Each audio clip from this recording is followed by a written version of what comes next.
नमस्कार दोस्तों, स्वागत है आज के भगवत गीता श्लोक नंबर 1.38 यानी कि श्लोक नंबर 38 से जीवन की सीख the science of transforming consciousness. आज हम 38वें श्लोक में दो चीज़ों को जानेंगे। पहला, अर्जुन का नैतिक संघर्षों के बारे में जानेंगे। दूसरा, इस श्लोक के माध्यम से हम जीवन की सीखों को समझेंगे। खैर, इन दोनों बातों को जानने से पहले हम श्लोक को पढ़ लेते हैं, श्लोक के अर्थ को जानेंगे, फिर हम आध्यात्मिक संदेश की तरफ आगे बढ़ेंगे। तो चलते हैं, पहले श्लोक को पढ़ लेते हैं।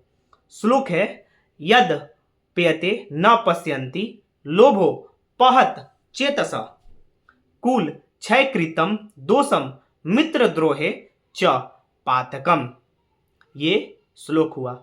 श्लोक का अर्थ है, अर्जुन कहता है, भले ही इनके मन लोभ से अंधे हो गए हैं और इन्हें कुल के विनाश और मित्रों के साथ विश्वासघात के पाप दिखाई नहीं देते, लेकिन मैं इसे समझ सकता हूं। ये 38वां श्लोक का अर्थ हुआ। अब हम आध्यात्मिक संदेश की तरफ आगे बढ़ते हैं कि आध्यात्मिक संदेश क्या कहता है।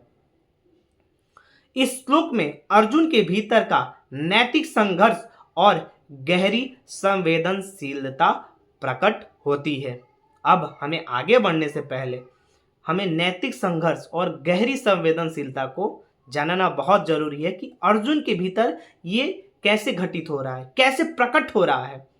जैसे अर्जुन कौन है? अर्जुन सभी हैं। तो आपको भी बहुत जरूरी है नैतिक संघर्ष और गहरी संवेदनशीलता को बहुत जरूरी है जानना।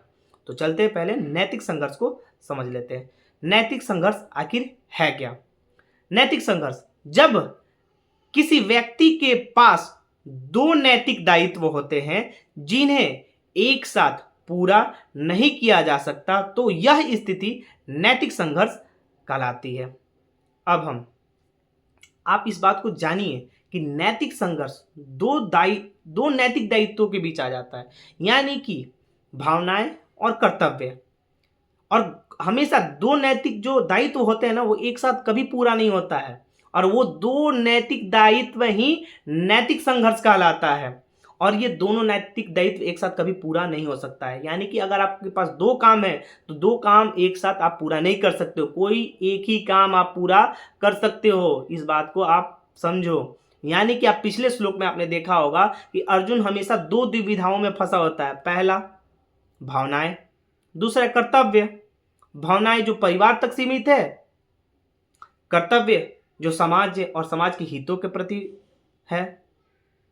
तो आप समझो, कोई भी दो काम एक साथ नहीं पूरा हो सकता है, और वो जो दो नैतिक दायित्व होता है वही नैतिक संघर्ष कहलाता है, और वो दो नैतिक दायित्व एक साथ कभी पूरा किया ही नहीं जा सकता है। तो ये नैतिक संघर्ष कहलाता है। दूसरा था गहरी संवेदनशीलता। गहरी संवेदनशीलता शक्तियों का उत्तेजना होता है, शक्ति या शक्तियों का उत्तेजना जो प्रतिपल प्रतिक्रियाएं देता है। जैसे नैतिक संघर्ष आपके सामने आया, दो नैतिक दायित्व आपके सामने आया है, और वो दो नैतिक दायित्वों के बीच आप फंस जाते हो। और जब वो नैतिक संघर्ष जब आपके सामने आता है, दो नैतिक दायित्वों के सामने वो नैतिक संघर्ष जब आता है, तो आपकी जो गहरी संवेदनशीलता है ना, वो उत्तेजनाएं वो बढ़ने लगती है वो शक्तियों के माध्यम से, और उनसे आप क्या होने लगते हो? प्रभावित आप होने लगते हो। उस नैतिक संघर्ष में आप फंस जाते हो, तब उन दो नैतिक दायित्व में आप फंस जाते हो। तो यानी कि भावनाएं और कर्तव्य के बीचों में जब आप फंस जाते हो तब। लेकिन एक और चीज बात है, जब भी आप गहरी संवेदनशीलताओं में फंसते हो तो उसके कुछ फायदे भी होते हैं। जैसे दूसरों की भावनाओं को आप समझने लगते हो, उस दूसरी की भावनाओं को समझने में सक्षम हो जाते हो कि आखिर वो व्यक्ति क्या सोच रहा है। भावनाओं को आप समझने लगते हो पूरी डिटेल से, पूरी जानकारियों के माध्यम से। उनकी जरूरतों को जानने लगते हो कि आपके प्रति उनके प्रति क्या जागरूक है, आपके प्रति आप मतलब आपसे क्या वो निकलवाना चाहते हैं। आप उनकी बातों को समझ जाते हो। ये सारी चीजें आ जाती हैं। ये दो चीजें हैं जो आपको बहुत जानना जरूरी था, नैतिक संघर्ष और गहरी संवेदनशीलता, जो अर्जुन के अंदर प्रकट हो रही है। और अर्जुन कौन है? आप ही हो। अर्जुन कौन है? अर्जुन आप ही हो। तो आप समझो, दो दायित्व आया तो नैतिक संघर्ष हो गया। और यही जो जब दो नैतिक दायित्वों के बीच आप फंसोगे तो गहरी संवेदनशीलता आ जाती है। अब आप फेर में फंस जाते हो, आपकी उत्तेजना बढ़ने लगती है कि मैं कौन सा दायित्व पूरा करूं, भावनाओं के साथ जाऊं कि कर्तव्यों के साथ जाऊं। आप सोच में पड़ जाते हो। लेकिन गहरी संवेदनशीलता का फायदा तो है कि आप दूसरे की बातों को जानने लगते हो, समझने लगते हो, उनकी पल पल प्रतिक्रिया को जानने लगते हो, समझने लगते हो। खैर, आगे देखते हैं। वह अपने प्रतिद्वंदियों की सीमित सोच और लोभ के प्रभाव को देख रहा है, लेकिन स्वयं अपने कर्तव्यों से बंधा हुआ है। मैंने बताया ना कि वो प्रतिद्वंदियों की सीमित सोच और लोभ के प्रभाव को देख रहा है, यानी कि वो जान रहा है।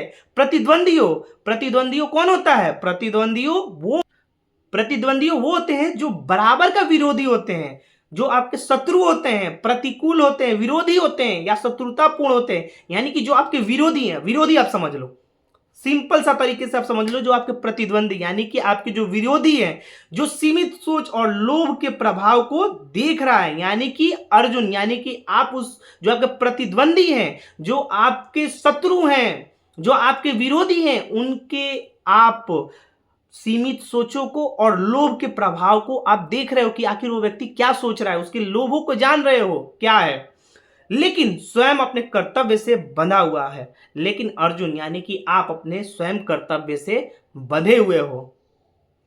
यह अर्जुन धर्म और अधर्म के बीच बारीकियों को समझते हुए दुविधा में है।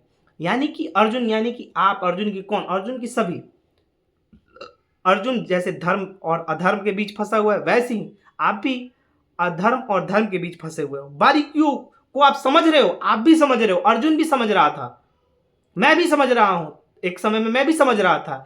लेकिन हम समझते हुए ना दुविधा में फंस जाते हैं कि हम धर्म की तरफ जाएं कि अधर्म की तरफ जाएं। आप सोच में पड़ जाते हो। अब इन सोचों को जानते हुए हम कुछ मूल विचारों को समझते हैं, देखते हैं। जीवन में कई बार तुम उन लोगों का सामना करते हो जो लोभ और स्वार्थ से प्रेरित होते हैं। अब जीवन में, आपके जीवन में, आप जब भी जीवन के संघर्ष में आगे बढ़ रहे हो तो कई बार आप ऐसे ऐसे लोगों से आप सामना करते हो ना, जो लोभ और स्वार्थ से प्रेरित हैं, मतलब स्वार्थी होते हैं। मतलब मेरा काम बनता तो भाड़ में जाए जनता, वो हमेशा यही सोचते हैं। लोभ लालच के फेर में रहते हैं कि मेरा काम बन गया तो भाड़ में जाए जनता, मेरा काम बनता है तो भाड़ में जाए जनता, मतलब वो स्वार्थ से प्रेरित रहते हैं। ऐसे लोग कुल, समाज और रिश्तों की परवाह किए बिना अपने स्वार्थ की पूर्ति के लिए किसी भी हद तक जा सकते हैं। और ऐसे जो लोग होते हैं ना, वो कुल, समाज, रिश्तों का परवाह करते ही नहीं है, स्वार्थी होते हैं। और उस स्वार्थ को पूर्ति करने के लिए वो किसी भी हद तक गुजर जाते हैं, चाहे कुछ भी हो जाए, मार काट, गाली गलौज, जो चीज भी हो जाए, स्वार्थ के चक्कर में ना वो आपको मार भी डालते हैं, मरवा भी देते हैं। मार डालते क्या, मरवा भी देते हैं, आप समझ जाओ। मतलब किसी हद तक जो हाई लेवल हदनेस होती है ना, हदनेस जो मैं बोल रहा हूं, वहां तक वो पहुंच जाते हैं, समझ जाओ इस चीज को। लेकिन सच्चे लीडर वही होते हैं जो इन परिस्थितियों में भी उन अपने मूल्य और नैतिकता को बनाए रखते हैं। लेकिन जो सच्चा लीडर होता है वो परिस्थितियों को आकलन करता है और मूल्य और नैतिकता को बनाए रखता है। एकदम सिंपल साधारण से मूल्य और नैतिकता को बनाए रखेगा। अर्जुन की तरह तुम्हें यह समझना होगा कि भले ही दूसरे लोग अपने छोटे लाभ के लिए अपने परिवार, मित्रों या समाज को नष्ट करने को तैयार हो, लेकिन तुम्हारा कर्तव्य तुम्हें सही मार्ग चुनने की प्रेरणा देता है। देखिए, सेम अर्जुन की तरह, सेम अर्जुन कौन है? अर्जुन सभी है। तो सेम अर्जुन की तरह आपको यह समझना होगा कि भले ही दूसरे लोग कुछ भी कर रहे हैं, भले ही दूसरे लोग कुछ भी कर रहे हैं, छोटा लाभ के लिए, अपने परिवार के लिए, मित्रों, समाजों को नष्ट कर रहे हैं, दूसरा लोग कुछ भी कर रहा हो उससे आपको कोई फर्क नहीं पड़ना चाहिए। दूसरे लोग क्या कर रहे हैं, दूसरे लोग नष्ट कर रहे हैं अपने लाभ के लिए, छोटे छोटे लाभों के लिए कुछ भी कर रहे हैं, लेकिन उससे आपको कभी प्रेरित नहीं होना है। आपको मतलब जैसे दूसरा व्यक्ति कौन है? दूसरे व्यक्ति गलत गलत कामों करके और वो तरक्की पा रहे हैं, घर बनवा रहे हैं, कार बना, और उससे आप देख के क्या होते हो कि मैं इतना कर रहा हूं, मुझसे हो ही नहीं पा रहा है, आप सोच में पड़ जाते हो। लेकिन उस चीजों को ना आपको अनदेखा करना होगा, और अनदेखा करते हुए आपको अपने कर्तव्य पथ पर, आपको अपने मार्ग पर चलते रहना होगा। और जैसे ही आप अपने मार्ग पर चलने लगोगे तो वो मार्ग आपके लिए प्रेरणा बन जाएगा और आने वाले समय में आप दूसरों की प्रेरणा बन जाओगे अपने मार्ग पर चलकर। जब तुम्हारे चारों ओर लोभ और स्वार्थ का अंधकार छाया हो तो तुम्हें अपने अंदर की रोशनी को जलाए रखना। जब चारों तरफ लोग स्वार्थी हों, लोभ से भरपूर अंधकार छाया हुआ हो, लेकिन आपको अपने अंदर का वो रोशनी जलाए रखना है जो आपके अंदर है, जो आपकी आत्मा है, उस अंदर की आत्मा को जगाए रखना है रोशनी की तरह। तुम उन लोगों की तरह नहीं बन सकते जो सिर्फ अपने स्वार्थ के लिए समाज को हानि पहुंचाते हैं। यानी कि आप उन लोगों की तरह कभी मत बनना, कुछ भी हो जाए धर्म के साथ खड़े रहना, धर्म के साथ कुछ भी हो जाए आप हमेशा धर्म के साथ रहना। उन लोगों की तरह कभी मत बनना जो आम लोग, जो बाहरी लोग जो कर रहे हैं ना, उन लोगों की तरह कभी आप मत बनना जो स्वार्थ के लिए, जो स्वार्थी हो उन लोगों के साथ वैसा कभी आप मत होना। जो बाहरी, जो स्वार्थी लोभी जो लोग हैं ना, उनके साथ कभी आप मत रहना और उनके प्रति कभी भी वैसा मत बनना जो एक तरह से वो जो बाहरी जो लोग, वो जो स्वार्थी लोग होते हैं ना, वो समाज को हानि पहुंचाते हैं, वैसा आप कभी मत बनना। तुम्हारी आत्मिक यात्रा उन मूल्यों पर आधारित होनी चाहिए जो दूसरों के हित के लिए तुम्हें सही और निडर निर्णय लेने की प्रेरणा देते हैं। और आपकी जो अंदर की यानी कि आत्मिक यात्रा आपके उस मूल्यों पर आधारित होना चाहिए जो जो आप वर्क कर रहे हो ना, उससे दूसरों का हित हो सके। और जब दूसरों का हित करने के लिए आप आगे निकलोगे तो आपको सही का साथ देना होगा, साथ ही आपको निडर होना होगा। सही और निडर होके आपको निर्णय लेना होगा, निर्णय लेने का वो अंदर से प्रेरणा आपको मिलेगा। अब देखते हैं पारिवारिक मोह, लोभ और अहंकार का उदाहरण। इसको उदाहरण के तौर पर देख लेते हैं, पारिवारिक मोह, लोभ और अहंकार। राहुल एक सफल बिजनेसमैन था, लेकिन उसका परिवार उससे उम्मीद करता था कि वह परिवार के पारंपरिक व्यवसाय को संभाले। राहुल एक बिजनेसमैन था, सिंपल तरीके से समझ जाओ, राहुल एक बिजनेसमैन था, सफल बिजनेसमैन था, लेकिन उसका परिवार उससे क्या उम्मीद करता था कि वो परिवार का जो परंपरागत यानी कि पुरखों पुरखों से चलती हुई जो व्यवसाय चली आ रही है ना, उसको वो संभाले। राहुल जो सफल बिजनेसमैन था, उसके माता पिता और रिश्तेदारों का मानना था कि पारिवारिक धरोहर का को आगे बढ़ाना ही उसका धर्म है। यानी कि उसके माता पिता, उसके रिश्तेदार का मानना था ना कि जो परंपरागत व्यापार यानी कि पारिवारिक धरोहर जो पुराने तरीके से जो चली आ रही है, उसी को बढ़ाना ही वो धर्म था। उनके कौन, माता पिता, रिश्तेदार का मानना था। राहुल को इस निर्णय में खुद को उलझाए हुए पाया क्योंकि वह नई तकनीक और व्यापारिक विचारों की रुचि रखता था, लेकिन परिवारों की इच्छाओं के कारण वह पुरानी पद्धतियों को ही अपनाने पर मजबूर था। लेकिन राहुल इस निर्णय में ना खुद को उलझाए रखा। यानी कि दो चीजों में, मैंने बताया ना, नैतिक संघर्ष यही है कि आप अपने आप को उलझाए हुए हो इस निर्णय में लेने से कि मैं अपने व्यापारिक विचारों में रुचि की तरफ आगे बढ़ूं, मतलब व्यापारिक रुचि और नई तकनीकों की तरफ आगे बढ़ूं, कि या हम अपने पुराने पारिवारिक परंपराओं वाला जो व्यवसाय चला रहा है उस पर चलो। यानी कि यही आपके साथ दो चीजें आ जाती हैं, यानी कि आप नई रुचि की तरफ बढ़ो या आप पुरानी तरीके से रहो, तो आप इसी चीज में फंस जाते हो। यही है नैतिक संघर्ष, समझ जाओ आप। क्योंकि व्यापारिक विचारों में रुचि रखता था, लेकिन परिवारों की इच्छाओं के कारण वह पुरानी पद्धतियों को ही अपनाने पर मजबूर था। लेकिन वो क्या हुआ, परिवार की इच्छाओं के लिए, मैंने बोला ना भावना यानी कि परिवार, कर्तव्य यानी कि नई तकनीक और व्यापारिक विचारों जिससे आप आगे बढ़ सकते हो। लेकिन जब भी आप इन दोनों के बीच में आए तो राहुल क्या कर रहा था, वो परिवार को इच्छाओं के लिए ना वो पुरानी पद्धति थी, हो यानी कि जो व्यापारिक उनकी परंपराओं से जो चली आ रही थी उस पर वो अपनाने पर वो मजबूर था। आगे देखते हैं, राहुल ने कई बार अनुभव किया कि पारिवारिक व्यापार के पुराने दर्रे अब उतने प्रभावी नहीं रहे थे और वो जानता था कि यदि वो अपने रास्ते पर चला तो बेहतर परिणाम आ सकता है। राहुल ने कई बार अनुभव किया, जैसे आप दो चीज़ों के बीच में फंसे होते हो ना, तो सही और गलत दोनों चीज़ दिखते हैं, लेकिन आप सही और गलत को चुन नहीं पाते, उसी बीच में आप फंसे हुए रहते हो। समझ जाओ इस चीज़ को।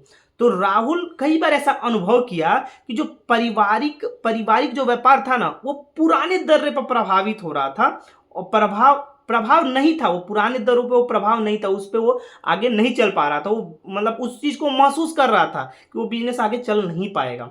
और वो जानता था कि यदि वो अपने रास्ते पर चला तो यानी कि वो ये भी जानता था कि अगर मैं पारिवारिक व्यापार पर रहा तो वो उतना प्रभावी नहीं रहेगा। लेकिन यदि वो अपने रास्ते पर यानी कि नई चीज़ों पर अगर चलता है तो उसका बेहतर परिणाम आ सकता है।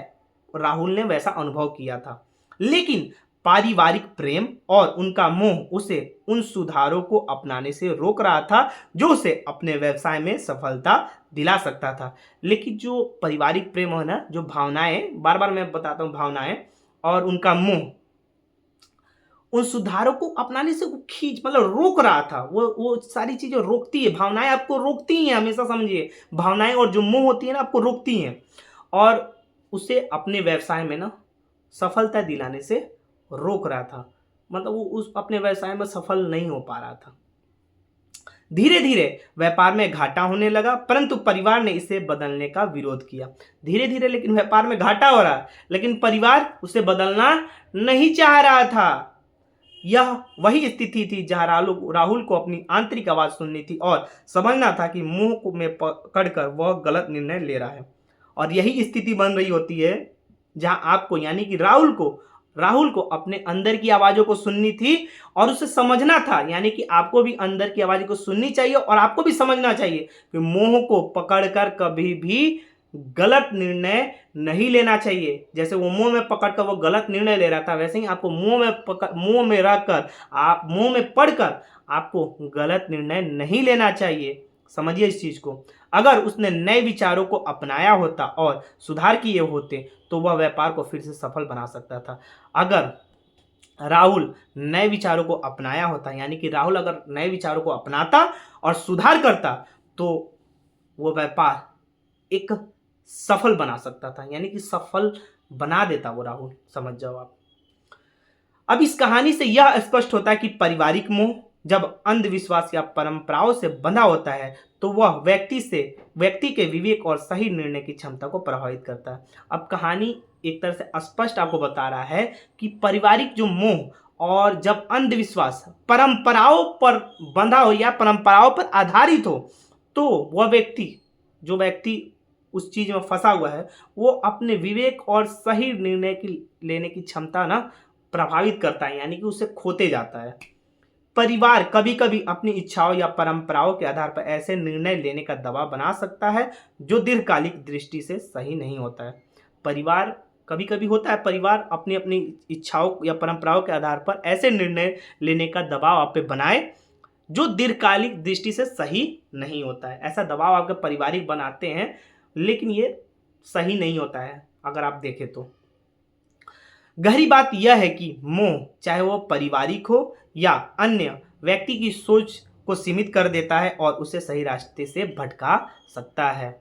यानी कि जो गहरी बात यह है कि मोह चाहे वो पारिवारिक हो, चाहे अन्य हो, चाहे कोई भी, चाहे व्यक्ति को सोच सीमित जो कर देता है, वो रास्ते सब भटका सकते हैं, आपको भी भटका सकते हैं। यह बात आप समझो। परिवार का महत्व अपनी जगह है, परिवार का जो महत्व है वो अपनी जगह है। लेकिन जब मोह सत्य, धर्म या सही निर्णय लेने में बाधा बनता है तब व्यक्ति को अपने धर्म, स्वधर्म, आत्मिक कर्तव्य का पालन करना चाहिए, चाहे वह कितना ही कठिन क्यों ना लगे। देखिए, परिवार का महत्व अपनी जगह है, लेकिन जब मोह सत्य, धर्म या सही निर्णय लेने में जब बाधा बने आपको, तो कभी भी उस व्यक्ति को, चाहे आप हो, तो एक धर्म जो होता है ना, वो स्वधर्म यानी कि आत्मिक कर्तव्य का पालन करना चाहिए, चाहे कोई कितना भी कठिन क्यों ना हो। उस कठिन रास्तों पर आपको गुजरना ही पड़ेगा। वैसे ही अर्जुन की तरह आज के समय में भी कई लोग पारिवारिक मोह के कारण अपने कर्तव्य से चूक जाते हैं।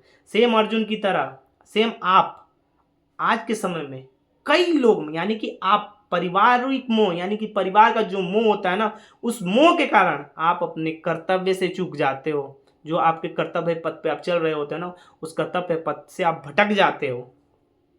सही निर्णय वही होता है जो दीर्घकालिक रूप से न्याय और धर्म की राह पर हो, न कि केवल पारिवारिक इच्छाओं को पूरा करने में। और सही निर्णय वही होता है जो दीर्घकालिक रूप से न्याय और धर्म की राह पे हो। यानी कि सही निर्णय तभी आप ले सकते हो जब न्याय और धर्म की राह पे आप चलो, ना कि केवल आपको पारिवारिक इच्छाओं को पूरा करने में आप यानी कि पारिवारिक इच्छाओं को भी भूलना पड़ता है, आपको न्याय और धर्म का रास्ता अपनाना होता है। उदाहरण के तौर पर हम देख लेते हैं, यह स्थिति भी काफ़ी आम है जहां पत्नी और उसके मायके वाले अपनी बेटी के सुख और आराम की चाह में उसके पति पर दबाव बनाते हैं। अब उदाहरण के तौर पे देखते हैं, यह स्थिति भी काफ़ी आम है। बहुत सारे ऐसे व्यक्ति जो होते हैं जो अपनी ज़िंदगी जी रहे होते हैं जहां उसकी पत्नी और उसके मायके वाले अपनी बेटी के सुख के लिए क्या करते हैं, पति पे दबाव बनाते हैं। इसे पारिवारिक और सामाजिक संरचना से भी जोड़ा जा सकता है, जहां कई बार भावनात्मक दबाव के कारण व्यक्ति गलत निर्णय लेने पर मजबूर हो जाता है। यानी कि पारिवारिक और सामाजिक संरचनाओं से हम जोड़ सकते हैं, जहां कई बार जो भावनात्मक दबाव होते हैं ना, जिसके कारण व्यक्ति क्या करता है, गलत निर्णय लेने पर मजबूर हो जाता है। कहानी राजेश की। राजेश एक साधारण मिडिल क्लास परिवार से था, जहां आर्थिक स्थिति सीमित लेकिन संतुलित थी। कहानी राजेश की है। राजेश एक मिडिल क्लास परिवार से था, जहां आर्थिक स्थिति सीमित थी लेकिन संतुलित थी। उसके पिताजी सरकारी नौकरी में थे और घर में किसी चीज की कमी नहीं थी। राजेश अकेला बेटा था, जिसके कारण परिवार में उसे पूरा प्यार और सहयोग मिला। उसकी शादी एक संपन्न परिवार की लड़की स्नेहा से हुई। स्नेहा के मायके वाले धनवान और समाज में अपनी प्रतिष्ठा और सम्मान का लोभ रखते थे और उन्होंने अपनी बेटी को हमेशा हर प्रकार की सुविधा और आराम दिया था।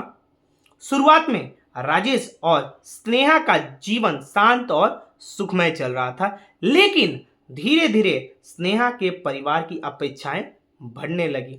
यानी कि राजेश स्नेहा से शादी करता है। शुरुआत में तो सब सही चल रहा होता है, जीवन शांत और सुखमय चल रहा था, लेकिन धीरे धीरे क्या हुआ, स्नेहा की परिवार जो स्नेहा राजेश जी से स्नेहा से शादी किया था, तो स्नेहा का जो परिवार वाले थे उनकी अपेक्षाएं बढ़ने लगी, यानी कि इच्छाएं बढ़ने लगी। स्नेहा के माता पिता अक्सर राजेश पर यह कहकर दबाव डालते कि वह अपनी पत्नी को और अधिक सुविधाएं दें। यानी कि उन पे उनके राजेश के जो सास ससुर थे उन पे वो दबाव डाल रहे थे। और राजेश को क्या दबाव डाल रहे थे कि पत्नी को, अपनी जो अर्धांगिनी को, उसको सुख सुविधाएं दे, जैसे एक बड़ी गाड़ी, महंगे कपड़े और एक आलीशान घर। उनका कहना था कि उनकी बेटी ने हमेशा एक उच्च जीवन स्तर देखा है और जब भी वह उस स्तर की ही चीजें चाहती है। यानी कि उनके परिवार वाले दबाव बना रहे थे कि कहते थे कि उनकी बेटी हमेशा क्या, एक उच्च जीवन स्तर देखा है, मतलब सुख सुविधाएं देखी हैं, एक बड़ी गाड़ी, महंगी गाड़ी और आलीशान घर में वो जीवन व्यतीत की है, तो वो उसी स्तर के चीजें दें। मतलब राजेश पे दबाव बना रहे थे उनके सास ससुर।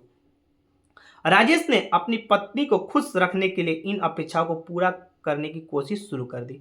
अब जब दबाव पड़ा तो राजेश अपनी पत्नी को खुश करने के लिए, इन अपेक्षाओं को पूरा करने यानी कि इच्छाओं को पूरा करने के लिए वो कोशिश शुरू कर देता है। उसने अपने परिवार की जरूरतों से ऊपर स्नेहा के मायके वालों की मांग को रखने का प्रयास किया। अब वो अपनी परिवार के जरूरतों को उससे ऊपर, यानी कि अपने परिवार को जरूरतों से ऊपर, यानी कि स्नेहा को पहले देखा, यानी कि स्नेहा के मायके वालों की मांगों को रखने का प्रयास किया। मैंने अपने परिवार की जरूरतों को छोड़ के अपनी बीवी को ध्यान देने लगा, यानी कि अपनी पत्नी को ध्यान देने लगा। क्यों? क्योंकि मायके, यानी कि उनके मायके वाले दबाव डाल रहे थे, उनके सास ससुर वाले दबाव डाल रहे थे और उसी मांगों को रखने के लिए वो प्रयास करना शुरू कर दिया। वह महंगी चीजें खरीदने के लिए कर्ज लेने लगा ताकि वह अपनी पत्नी और ससुराल वालों की उम्मीद पर खरा उतर सके। अब वो क्या करने लगा, सास ससुर के दबाव में वो महंगी चीजें खरीदने के लिए क्या करने लगा, कर्ज लेने लगा ताकि वो अपने पत्नी को और ससुराल वाले को क्या उम्मीदों पे खरा उतर सके। धीरे धीरे यह आर्थिक दबाव राजेश पर भारी पड़ने लगा और जो वो क्या करता था, कर्ज जो लेने लगा, उस कर्ज के कारण राजेश पे आर्थिक दबाव बनने लगा। उसे महसूस होने लगा कि वह एक ऐसे जाल में फंस गया है जहां से निकलना मुश्किल हो रहा है। समझिए, कभी भी कर्ज नहीं लेना चाहिए। अगर आप कर्ज लेते हो तो राजेश जैसा आप भी आर्थिक दबाव में पड़ जाओगे और आपको भी एक टाइम में महसूस होने लगेगा कि आप भी एक ऐसे जाल में फंस गए हो जहाँ से आप कभी भी निकल नहीं सकते हो। तो कभी भी अपेक्षाएं इच्छाओं से दूर रहो, ये मैं अभी बता रहा हूँ, अभी तो आगे है। मानसिक तनाव बढ़ने लगा और उसका व्यापार भी प्रभावित होने लगा, यानी कि उसका मानसिक तनाव बढ़ने लगा और साथ ही उसका व्यापार भी प्रभावित होने लगा। उसने अपनी खुशहाल शादीशुदा जिंदगी को बचाने के लिए अपने सीमित साधनों से कहीं अधिक खर्च करना शुरू कर दिया, लेकिन फिर भी वह अपनी पत्नी और उसके मायके वालों की इच्छाओं को पूरा करने में विफल रहा। लेकिन अपनी खुशहाल शादीशुदा जिंदगी को बचाने के लिए व्यक्ति सीमित साधनों से कई ज्यादा अधिक खर्च, यानी कि कर्ज लेकर भी वो अधिक खर्च शुरू करने कर दिया था, फिर भी क्या वो अपनी पत्नी और मायके वालों को क्या इच्छाओं को पूरा करने में विफल रहा, नहीं कर पाया पूरी। सिंपल सा बात है, आगे देखते हैं। इस आर्थिक दबाव और मानसिक तनाव का असर उसकी निजी जिंदगी पर भी पड़ा। अब ये आर्थिक दबाव और जो उसकी मानसिक जो तनाव था वो उसकी अपनी जिंदगी पर असर डाला। कैसे, वो देखिए। पत्नी और ससुराल की अनचाही मांगों को पूरा करते हुए उसकी खुद की पहचान खोने लगी। अब सोचिए कि जब व्यक्ति दूसरों की इच्छाओं को पूरा करने में, यानी कि पत्नी और ससुराल की अनचाही मांगों को पूरा करते हुए वो खुद की पहचान खोने लगा, यानी कि दूसरों की आप इच्छाओं को पूरा जब भी आप करने में आगे बढ़ोगे, समझो, जब भी आप दूसरे की इच्छाओं को पूरा करने में आगे बढ़ोगे तो आप अपनी खुद की पहचान खोने लगोगे, मतलब आप अपनी खुद की पहचान कभी बना नहीं सकोगे। वो अंदर से टूटने लगा और आप भी अंदर से टूटने लगोगे और उसकी शादी में दरार पड़ने लगी। ये तो आप बखूबी जान सकते हो, इसमें मैं कुछ नहीं बोल सकता। इस कहानी का गहरा संदेश यह है कि लोभ और मोह हमें अक्सर गलत रास्ते पर ले जाते हैं, खासकर जब यह हमारे अपने प्रियजनों की ओर से आता है। यानी इस कहानी का जो गहरा संदेश है ना, कि लोभ और मोह अक्सर, जानते हो, गहरे रास्ते पर, अक्सर गलत रास्ते पर चले जाते हैं। लोभ और मोह क्या होता है, अक्सर गलत गलत रास्ते पर चला जाता है। लेकिन कैसे, खास करके जो हमारे अपने प्रियजन होते हैं, जो हमारे अपने होते हैं, तभी लोभ और मोह हमें अक्सर वो क्या करता है, गलत रास्तों पर लेकर चला जाता है। राजेश ने भी इसी मोह में आकर अपने ससुराल वालों को की उम्मीदों के आगे झुककर खुद को आर्थिक और मानसिक तौर पर नुकसान पहुंचाया। अब राजेश ने क्या किया, इसी मोह में आकर, इसी मोह यानी कि अपने प्रियजनों के मोह में आकर क्या किया, अपने आप को खुद कर खुद को आर्थिक और मानसिक तौर पर नुकसान पहुंचाया। यह दिखाता है कि जब हम प्रियजनों के दबाव के सामने खड़े नहीं हो पाते तो हम खुद ही अपने जीवन को कठिनाइयों में डाल देते हैं।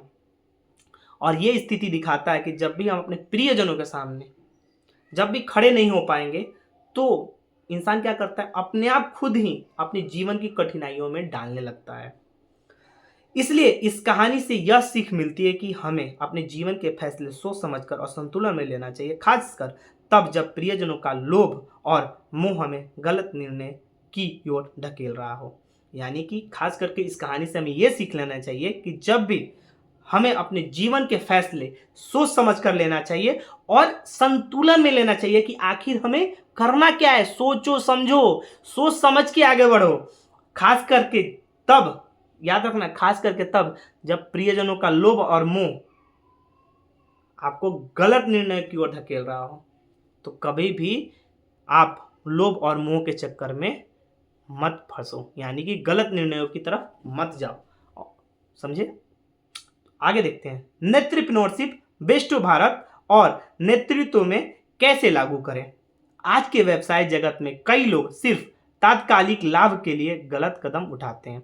जो आज का व्यवसाय जो जगत है ना, उसमें कई लोग जो होते हैं ना, सिर्फ थोड़े क्षण भर के लिए, तात्कालिक मतलब क्षण भर के लिए गलत कदम उठाते हैं। कैसे, चाहे वह धोखाधड़ी हो, नकली उत्पादन बेचना हो, यानी कि धोखाधड़ी देना, नकली मतलब सामान, नकली जो सामान आता है ना, उसका वो नकली बना के बेच देना, या अन्य अनैतिक कदम। ऐसे बहुत सारे कदम आते हैं बहुत सारे चीजों पे। हम देख सकते हैं कि उद्योग में ऐसे लोग समाज और व्यवसाय दोनों को नुकसान पहुंचा रहे हैं। और आप भी देख सकते हैं कि ऐसे उद्योग में ऐसे लोग जो समाज और व्यवसाय दोनों को नुकसान पहुंचा रहे हैं। इसलिए एक सच्चे नेतृप्रेन्योर को अपने सिद्धांतों पर टिके रहकर दीर्घकालिक सोच के साथ काम करना चाहिए। और ऐसे एक सच्चे नेतृप्रेन्योर बन के आप अपने सिद्धांतों पर टिके रहें और दीर्घकालिक सोचों के साथ आपको काम करते रहना चाहिए। तुम्हारे व्यवसाय में भी कई लोग सिर्फ अपने व्यक्तिगत लाभ के लिए गलत फैसले लेते हैं, चाहे वह तुम्हारे प्रतिस्पर्धी हों या कुछ ऐसे लोग जो समाज और उद्योग के नियमों के विरुद्ध काम करते हों। ऐसे बहुत सारे व्यवसाय में कई लोग जो होते हैं ना, जो व्यक्तिगत लाभ मतलब अपना लाभ के लिए, मतलब अपने लाभ के लिए वो क्या करते हैं, गलत फैसला लेते हैं, चाहे वो आपका प्रतिस्पर्धी ही क्यों ना हो। और कुछ ऐसे जो लोग होते हैं ना, वो जो समाज और उद्योग के नियमों के विरुद्ध काम करते हैं, मतलब वो नियमों पर नहीं चलते हैं और उसके नियमों के विरुद्ध काम करते हैं। लेकिन तुम्हें उनकी तरह नहीं बनना चाहिए, लेकिन इन लोगों के तरह नहीं बनना है। सच्चे उद्यमी वे होते हैं जो समाज की भलाई और लंबे समय तक सफल रहने के लिए नैतिकता और सिद्धांतों का पालन करते हैं। यानी कि सच्चा उद्यमी वही होता है जो समाज की भलाई के लिए काम करता है और लंबे समय तक सफल रहने के लिए नैतिकता और सिद्धांतों का पालन करता है, नियमों का पालन करता है। अगर कोई संगठन या व्यक्ति सिर्फ व्यक्तिगत लाभ के लिए अपने आसपास के लोगों, उद्योगों या समाज को हानि पहुंचा रहा है, तो उसे तुम्हें सावधानी से देखना होगा और उसके अनुचित आचरण से खुद को बचाना होगा। आपको ये सब देखना पड़ेगा। नेतृत्व में सच्चा लीडर वही होता है जो अपने कार्यों के परिणामों को ध्यान में रखता है और यह समझता है कि उसका प्रत्येक निर्णय समाज और राष्ट्र पर गहरा प्रभाव डाल सकता है। यानी कि नेतृत्व में सच्चा लीडर, नेतृत्व में अभी के समय में जो सच्चा लीडर वही होता है जो अपने कार्यों को यानी कि अपने कामों को देखते हुए, अपने कामों को परिणामों को देखते हुए, ध्यान में रखते हुए वो यह समझता है कि प्रत्येक निर्णय, मतलब उसका प्रत्येक निर्णय क्या होना चाहिए, समाज और राष्ट्र पर गहरा प्रभाव डाले, जिससे लोग आगे बढ़ सकें। अर्जुन की यह मानसिक स्थिति तुम्हें यह सिखाती है कि तुम किस तरह से लोभ और स्वार्थ के चक्कर में पड़कर अपने नैतिक मूल्यों को कमजोर कर देते हो। अर्जुन की भी यह मानसिक स्थिति, यानी कि अर्जुन कौन है, आप हो, तो आपकी मानसिक स्थिति आपको यह सिखाती है कि किस तरह आप लोभ और स्वार्थ के चक्कर में पड़कर आप अपने नैतिक मूल्य को कमजोर कर देते हो। यह श्लोक हमें याद दिलाता है कि जब हमारा अंतर्मन सही है तो हम बाहरी परिस्थितियों और लोभ के बावजूद भी सही निर्णय ले सकते हैं। यानी कि हमें यह श्लोक याद दिलाएगा, यानी कि आपके जीवन को सीखों को समझाएगा, यानी कि हमें याद दिलाएगा कि हमारा जो अंतर्मन है, जो अंतर्मन जो सही है, जो आपके अंतर्मन सही है, तो आपको हमेशा बाहरी परिस्थिति, जैसे ही आपका अंतर्मन अगर सही होगा तो बाहरी परिस्थिति और लोभ के बावजूद आप हमेशा सही निर्णय लेते रहोगे। आत्मिक रूप से सशक्त व्यक्ति वह होता है जो स्वार्थ को छोड़कर समाज और राष्ट्र के कल्याण के लिए काम करता है। यानी कि आत्मिक रूप से जो अंदर से सशक्त व्यक्ति जो होता है ना, अंदर से जो ताकतवर होता है, जो आत्मिक रूप से ताकतवर होता है, वो स्वार्थों को छोड़ देता है, स्वार्थी नहीं होता है। जो अंदर से ताकतवर होता है व्यक्ति, वो स्वार्थी नहीं होता है, वो स्वार्थ को छोड़ देता है और समाज और राष्ट्र के कल्याण के लिए हमेशा वो काम करता रहता है। हमेशा सच्चा ही वही सच्ची चीजों पर काम करता है, याद रखिएगा। एक सफल नेतृत्वनर को हमेशा अपने कर्तव्य और सिद्धांतों पर ध्यान केंद्रित करना चाहिए। जो एक सफल नेतृत्वनर को हमेशा अपने कर्तव्य और सिद्धांतों पर ध्यान केंद्रित करना चाहिए। दूसरों का अनुचित व्यवहार तुम्हें विचलित नहीं कर सकता। यानी कि दूसरों का जो अनुचित व्यवहार है, मतलब आपको वो इज्जत नहीं दे रहा है, तो आपको उससे विचलित नहीं होना है। तुम्हें अपने बड़े उद्देश्य समाज और राष्ट्र की सेवा के प्रति निष्ठावान रहना चाहिए। आपको अपने बड़े उद्देश्य समाज और राष्ट्र की सेवा के लिए आपको हमेशा निष्ठावान रहना चाहिए। जब तुम अपने जीवन में सच्चाई और नैतिकता से जुड़े रहोगे तो तुम्हारा रास्ता स्पष्ट और सशक्त होगा। और जब भी आप अपने जीवन की सच्चाई और नैतिकता से जुड़े रहोगे तो आपका रास्ता क्या होगा, साफ रहेगा और वो रास्ता हमेशा सशक्त बना रहेगा। लोभ, मेरे गुरु एक अच्छा संदेश दे रहे हैं। लोभ और स्वार्थ जो तुम्हारे विरोधियों में निहित है का सामना करके, यानी कि लोभ और स्वार्थ जो तुम्हारे विरोधियों में निहित है का सामना करके तुम्हें अपने आत्मिक कर्तव्य की राह पर निडर होकर आगे बढ़ना होगा। यानी कि लोभ और स्वार्थ जो तुम्हारे विरोधियों में निहित है, लोभ और स्वार्थ को आपको सामना करना पड़ेगा, यानी कि उनका सामना करके उनको छोड़ना पड़ेगा और आपको अपने आर्थिक कर्तव्य में, यानी कि आत्मिक कर्तव्य जो आपके अंदर से जो कर्तव्य आ रहा है उसी राह पर आपको निडर होकर आगे बढ़ते रहना होगा। सच्ची सफलता उन्हीं को मिलती है जो अपने सिद्धांतों और समाज के प्रति उत्तरदायित्व को सर्वोपरि रखते हैं। यानी कि सच्ची सफलता उन्हीं को मिलती है जो अपने सिद्धांतों और समाज के प्रति उत्तरदायित्व को सर्वोपरि सबसे ऊपर रखता है। जाते जाते आपसे सेल्फ रिफ्लेक्शन टिप, यानी कि आपके लिए आत्मचिंतन सुझाव। क्या मैं अपने कर्तव्यों से विचलित होकर अपने व्यक्तिगत लाभ का पीछा कर रहा हूं? आपसे सवाल, क्या मैं अपने सिद्धांतों के प्रति निष्ठावान रह सकता हूं, चाहे परिस्थिति कैसे भी हो? यह अपने आप से आप पूछिए। तो आज के श्लोक में इतना ही। तब तक के लिए राधे राधे, जय श्री कृष्णा। लाइक कीजिएगा, शेयर कीजिएगा और सब्सक्राइब कीजिएगा। मिलते हैं आपसे अगले श्लोक में अगले दिन। तब तक के लिए नमस्कार।